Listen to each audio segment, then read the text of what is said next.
So February is the month where we're not just testifying to love, but we are living on the wings of love.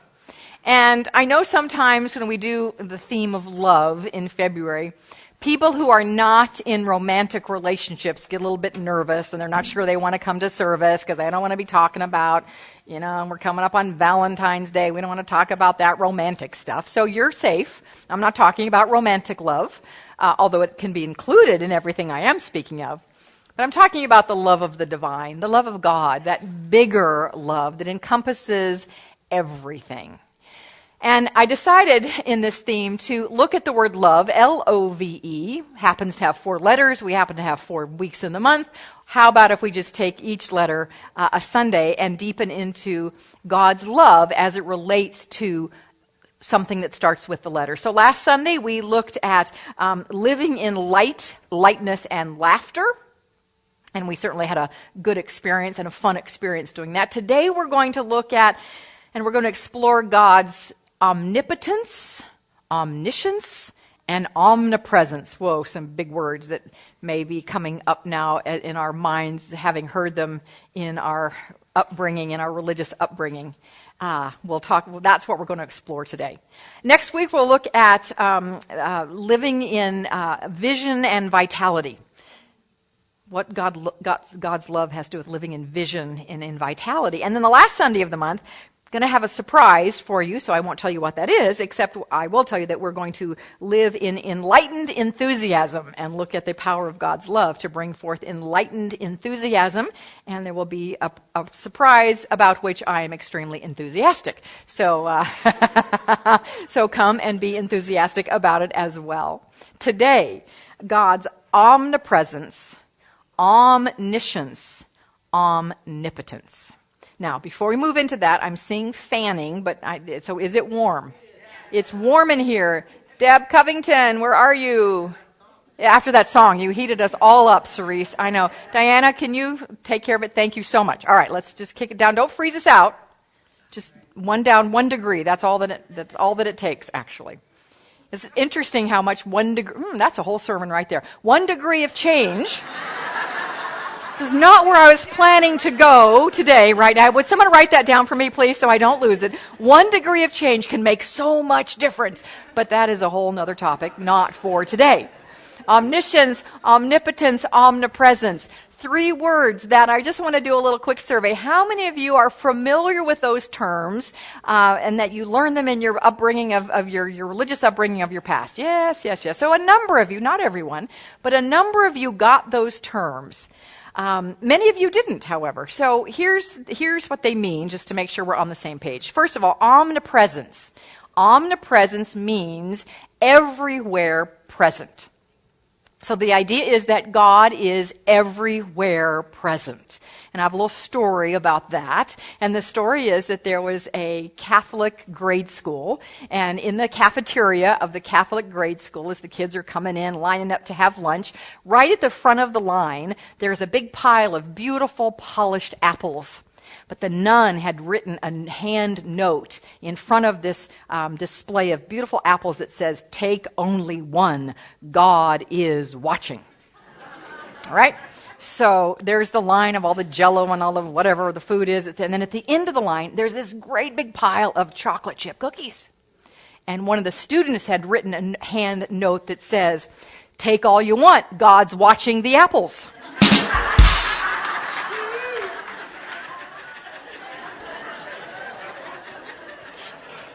Well, the truth is, God's omnipresence is watching both the apples and the platter of chocolate chip cookies and all. That is what omnipresence means. And then there's omnipotence. God is omnipotent, meaning all power and all powerful. And then there's omniscience, meaning all intelligence, all knowing. Now, I don't know about you, but I found in my religious upbringing of my youth, I found that the idea of an ever-present, all-seeing, all-powerful, all-knowing judge and condemner to be a little off-putting. Yeah, because that's what I learned God was a judge. God was judging me and often finding me at fault, wrong, and ultimately condemning me if I did not do certain things that I was supposed to do. So an idea of that being all present and all knowing and all seeing and all powerful did not warm my heart. I have to tell you, in fact, the truth is, it scared me. It scared me. However, nowhere in this book or in any other writings of our founder, Dr. Ernest Holmes, or in any of the writings or of the teachings of our other New Thought founders or current thinkers do we find that God is condemning or judging. Nowhere does it say that. In fact, there's a passage in this book that I swear was not in here before. Do you ever do that? You read it and then you read it later and go, I don't remember reading that. I've read this textbook, I cannot tell you how many times, cover to cover. I've read it, and yet this passage on page 502, I do not remember ever reading before, although there's confirmation that I must have because right below it, that's all highlighted. Right below it is all highlighted. So I must have at least skimmed it. But this is what it says. It is impossible for a sane person, I like that idea, it is impossible for a sane person to believe that God delights in condemning or damning anyone. God is natural goodness and eternal loving kindness and holds nothing against anyone. At another place in the textbook, he says, no one judges us but... Yeah, you filled in that blank accurately. No one judges us but ourselves. We need not fear either God or the devil. There is no devil, and God is love. In fact, nowhere in this book does it say that God is anything other than love and law. Ernest Holmes talks over and over about God being love and law. Law simply being the way God works. However, he also said at his, and I've told you this many, many times, but I want to say it again this morning, that when he was asked at near the end of his life, if you had this to do over again, if you had this book to write over again, if you had this whole philosophy to bring forth again, would you do anything differently? And he said, yes, I would do one thing differently. I would have spoken less about the law and more about love. But he spoke a lot about love. And in this book, a couple of places, which I want to share this morning. He says, ultimately, we shall see that the universe rests on the shoulders of love. And God is that love. God is love. The love of God is omnipotent. Oh, there's our word. It is the divine givingness, the eternal outpouring of spirit through its creation. And the final words of the passage I shared at the beginning of the service this morning, which I love, a universal sense alone bears witness to the divine fact that love is God and God is love.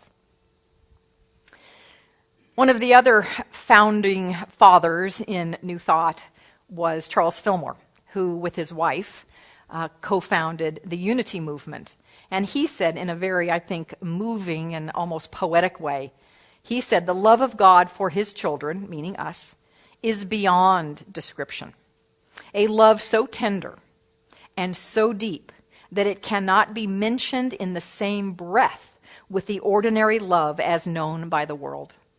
The great love of being, that's capital B, another word for God, the great love of being is deeper and wider than the thoughts and the words of humanity have encompassed since the beginning of language.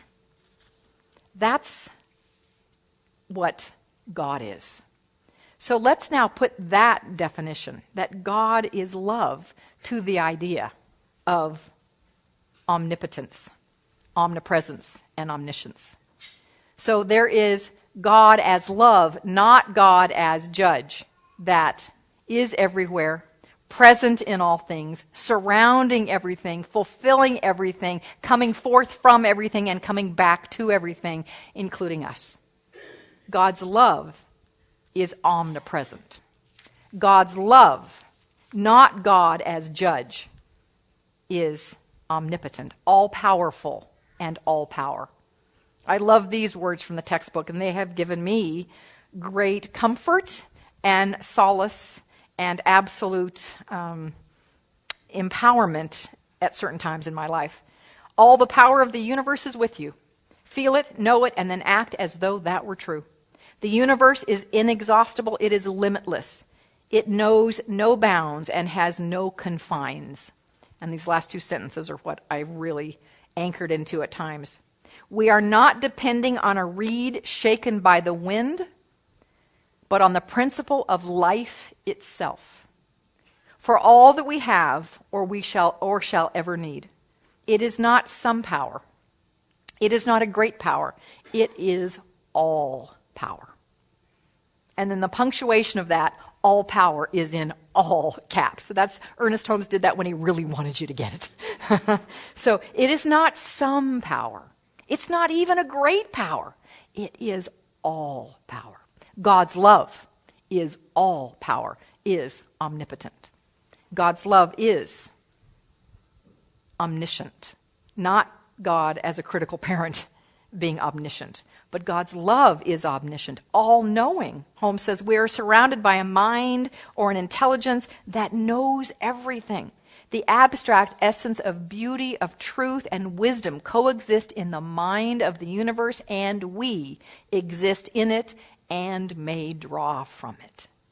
So that's what I want us to get this morning. It's that kind of omnipotence, omnipresence, and omniscience that I want us to anchor into, deepen into, and feel and experience this morning. I had someone after first service leave and say, wow, that put a whole new spin on those old words. I have an entirely new relationship with them now. And I was like, oh good, mission accomplished. So that is my mission for us in here this morning. So sometimes it helps us to have an illustration of something in our physical world. Now, because it is in our physical world that we experience God. And sometimes that can be from the inside. I mean, we experience God in our prayers and in our time of meditation and in our visions. Inward, it's an inward, and our inward feelings. That's an inward, internal experience of God's love, and wonderful and powerful and beautiful.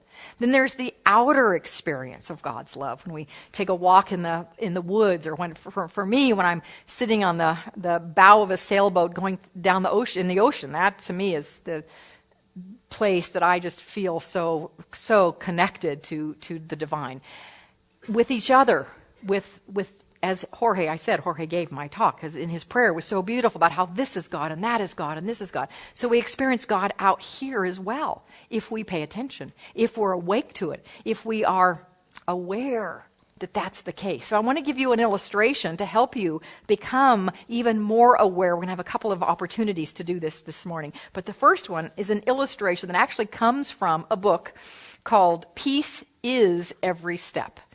Not in, but Peace is Every Step, written by the Buddhist Vietnamese monk Thich Nhat Hanh, an amazing light in our world today.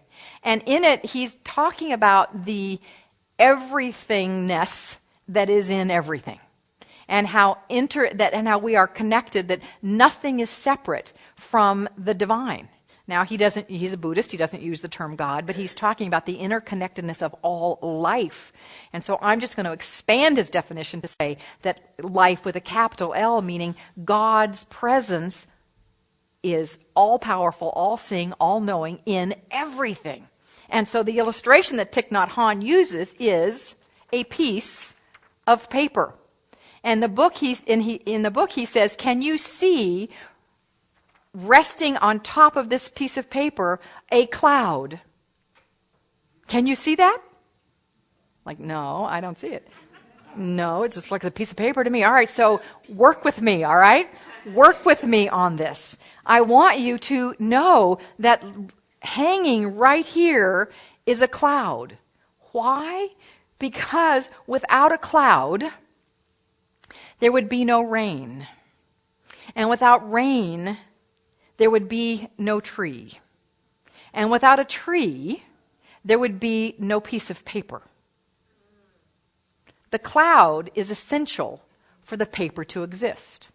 If the cloud were not here, this sheet of paper would not be here.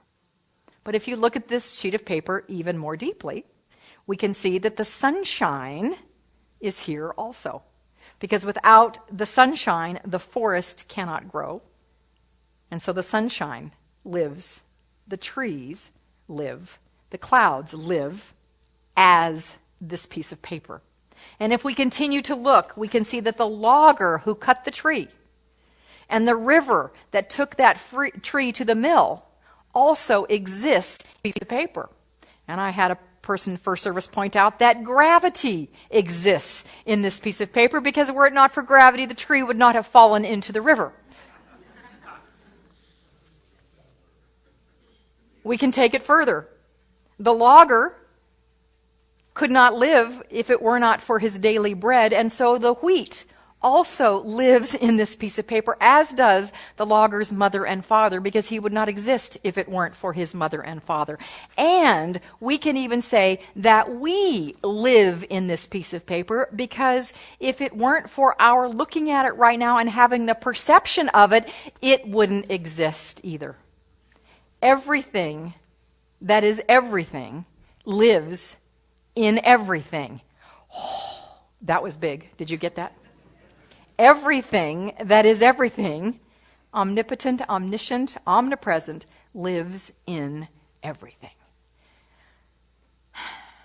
Thich Nhat Hanh writes, we cannot point out one thing that is not there in the piece of paper. Time, space, the earth, rain, minerals in the soil, the sunshine, the cloud, the river, the heat, you and me, everything coexists within this sheet of paper. This sheet of paper is because everything else is. We are because everything else is. And I will say, this sheet of paper is a physical manifestation of God's omnipresence, omnipotence, and omniscience. And so are you. Every single one of us is exactly the same thing. So I know that I am aware, I should say, that in a group of people this large, that we're going to have some who are sitting here with a challenge, with dis of some sort, dis-ease, disharmony, distrust, whatever it might be, there's some dis happening. And what that is a disconnect with God's omniscient, omnipotent, omnipresent love.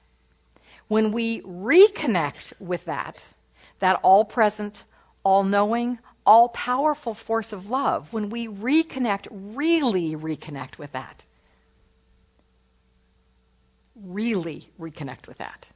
then whatever the dis is moves into ease, moves into harmony, moves into faith and trust and love. I absolutely know that to be true. When I was doing research for this talk, and I'm looking up in the concordance of the Science of Mind textbook, the word love, to see how many times and in what context it is referred to, there's about a page and a half or so of references to love. Many of them appear in the section on physical health, which I actually didn't realize that, and I found fascinating. So I turned to many of them. Since I'm not specifically talking about health today, I thought, well, I'm not going to quote those specifically, but what I want to point out is, and this applies to everything, whether it's dis-ease of the body, or dis-ease in a relationship, or dis-ease in finances, or dis-ease in purpose, whatever the dis-ease might be that applies. But Ernest Holmes talks over and over and over again about the power of love to heal. The power of love to heal. Now I'm going to adjust Ernest a little bit, because this is what I do. And I don't think it's not healing that happens. It's revealing. Revealing the truth that's already there. Love will reveal the truth, the pattern of perfection that is already there, but has gotten covered up by our disconnect. You know, we often say that really the only challenge we ever have, and it puts on different clothes and has different faces and takes different forms, but the only challenge we ever have is a feeling of disconnect with God. Disconnect with the love, the omnipresent, omniscient, omnipotent love of God. So if this morning there is a disconnect going on for you anywhere, I want you to have a recognition that bring that to the altar of God's love. And we're going to do that right now. Whether you have something going on or not, we're going to use some words that come from Scientific Christian Mental Practice. Who wrote that book? Students, tell me. I heard it. I heard a faint. Come on. Who wrote it? Who took Roots? Who took the Roots class? You won't admit it because you don't know who wrote this book. Jorge, we need to run Roots again, apparently. Roots of Science of Mind studies this author and mother of New Thought, Emma Curtis Hopkins. Thank you. If I had chocolate, I would toss it out there to you, Victoria, because you're the voice I heard. Emma Curtis Hopkins, in her book, Scientific Christian Mental Practice. That's a mouthful of a name of a book. It's a great book. And in it, she offers us some beautiful words. And these are words of truth. You know, Jesus said, "Ye shall know the truth, and the truth will set you free." Well, what is the truth? The truth is God's love is omnipotent, omniscient, omnipresent. And these words that we're going to say together here are words of truth. These are words that will set us free, that will set us free from whatever dis-ease that we have and bring us back to connection. So, if you want to, I encourage you to repeat them after me. The good I am seeking is my God. The good I am seeking is my God. My God is my life. My God is my life. Well, that was good. I like that. And I know I said if you want to participate, you don't have to. You never have to.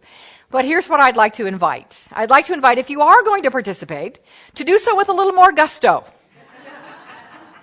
I know we're not talking about vitality and vigor and enthusiasm until the next couple weeks, but I want you to bring a little vitality and vigor and enthusiasm to this. So if you so desire, let's do that one again. The good I am seeking is my God.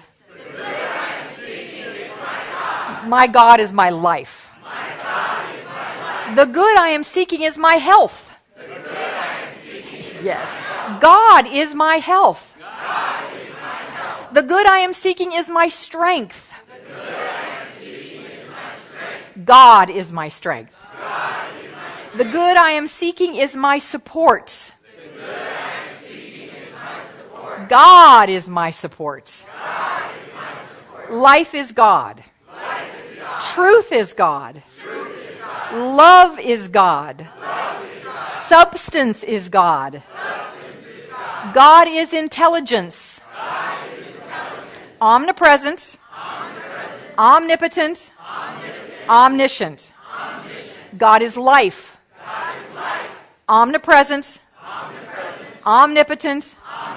Omnipotent. Omniscient. Omniscient. God is truth. God is truth. Omnipresent. Omnipresent. Omnipotent.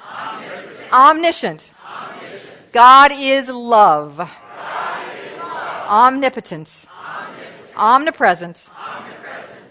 Omniscient. Omniscient. Amen. Nice. Emma writes, have some special time to make these statements of being. This will make you a great thinker. The mind of God will then think through you. The words of God will speak through you. The joy of God will sing through you. The skill of spirit will work miracles through you. The beauty of God will inspire you. The love of God will melt the hard lot of humankind before you. You will be so one with your words that you will be able to say with Jesus the Christ, I and the Father are one. You will drop off the garments of flesh. You will see that by speaking the truth, you are spirit. And that by speaking truth, you are omnipotent. So I want to end our time together by making this even more real and more personal for us. And we're going to do a version of a meditation that we experience in our foundations class on that Saturday retreat, that Saturday prayer retreat. So if you want to participate, I invite you to close your eyes.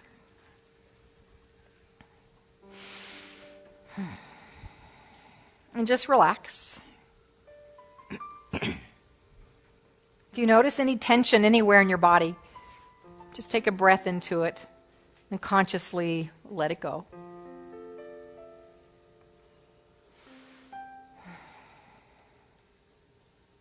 And then become aware. Turn your attention, turn your focus to your breathing in and out. Become aware of this function. The breath comes in, and feel its cool nature coming into your nostrils and moving back into your sinus cavity. Feel the cool air coming in. And then as you exhale, notice it's warmer. So just be present for that process for a moment.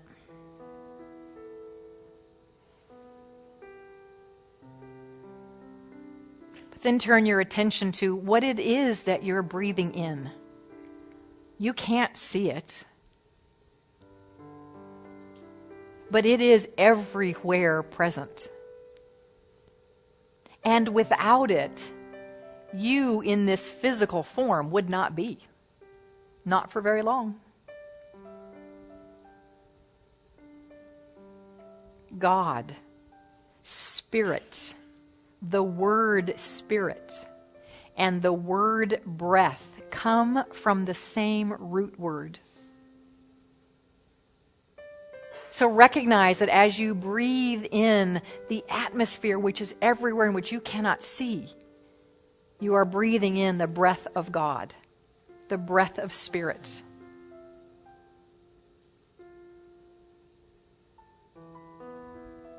This is the omnipresence of God's love.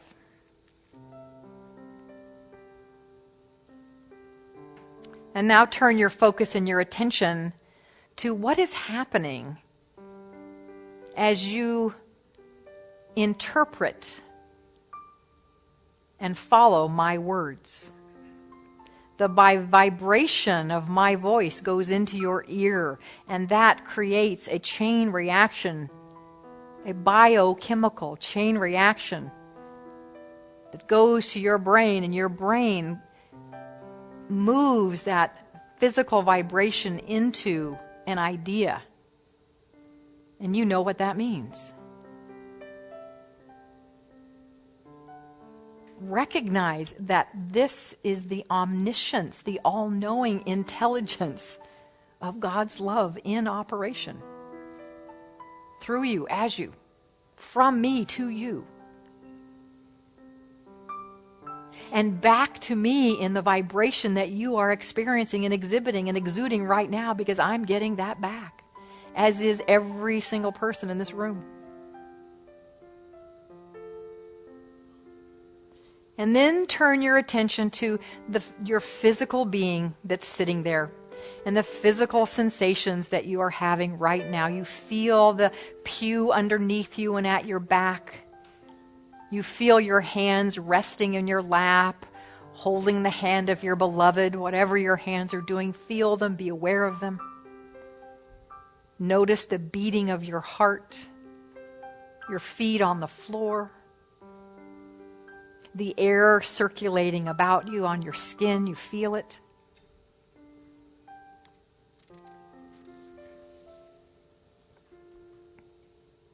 Recognize that every single sensation that you are feeling is a process of the energy and the power that is the center of life within you.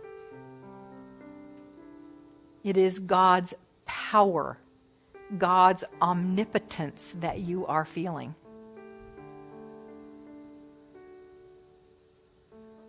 And so in a moment, I'm going to ask you to take these awarenesses of God's omniscience, omnipresence, and omnipotence outside of you by, in a moment, not yet, opening your eyes. Not yet. But in a moment, I'm going to ask you to open your eyes. And when I do that, I'm going to invite you to look around the room and let your eyes land on something, whether it's the pew in front of you, a piece of paper in the pew pocket, the back of a head of someone in front of you, the eyes of someone to your right or left, the beautiful oak wood in here, whatever it might be. I want you to look at that.